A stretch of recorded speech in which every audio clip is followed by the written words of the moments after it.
We want to get a quick word from Tobias Ellwood, former chair of the Defence Select Committee, with us on the programme. Tobias Ellwood, good afternoon to you. The process has begun. It's early days, but the first part of it has happened as promised, it seems. Absolutely right. And how long has this conflict been raging for?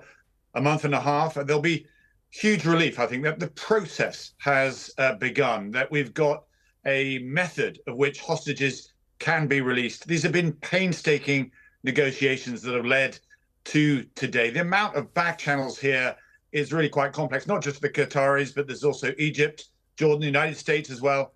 And of course, the International Red Cross doing a lot of the groundwork too.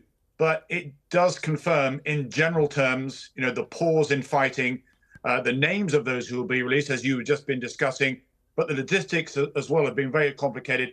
Hamas don't actually control or have in their purview all those hostages, some of them with Islamic Jihad or other terrorist organizations as well. But we are seeing a formal handover, and that will be huge relief to many in Israel and indeed across the world, that this system is now up and running, with the hope that this will lead to both further hostages being released, but also that vital aid being delivered into Gaza across the Rafah crossing. Remembering about 1 million people are now leaning on the United Nations for food and water. And of course, we need to get vital fuel in to run those hospital generators. So this is in, what has been a very, dark chapter in Israel-Gaza relations. There's a glimmer of hope that something positive can come out of today.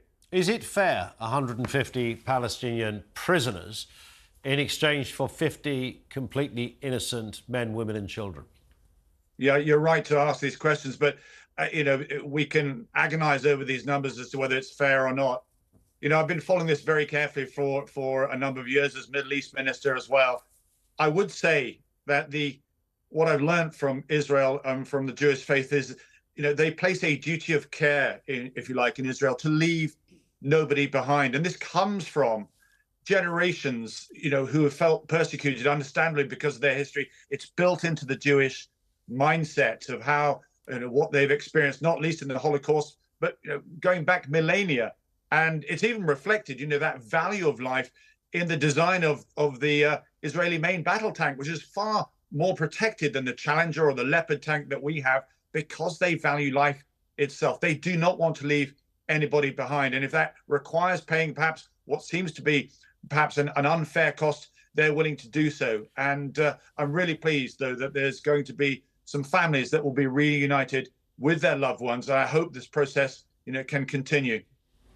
And Tobias Ellwood, the ceasefire, pause, whatever somebody wishes to call it, it's defined in different ways by different people. But at the moment, there are no bullets being fired. There are no rockets and bombs.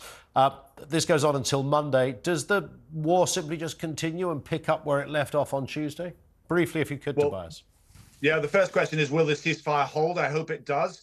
And then I hope it will lead, as I say, we've got a process in place. We should say there is a difference between a ceasefire and a humanitarian pause. A ceasefire requires a third party, a force to go in and keep the sides apart. That isn't there, which is why there is a distinction between the terminology that we use. This is a humanitarian pause. I hope it'll hold. I hope we'll get more hostages out and more aid into Gaza.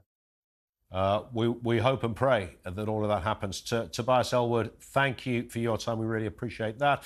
Conservative MP, a former chair of the Defence Select Committee as well.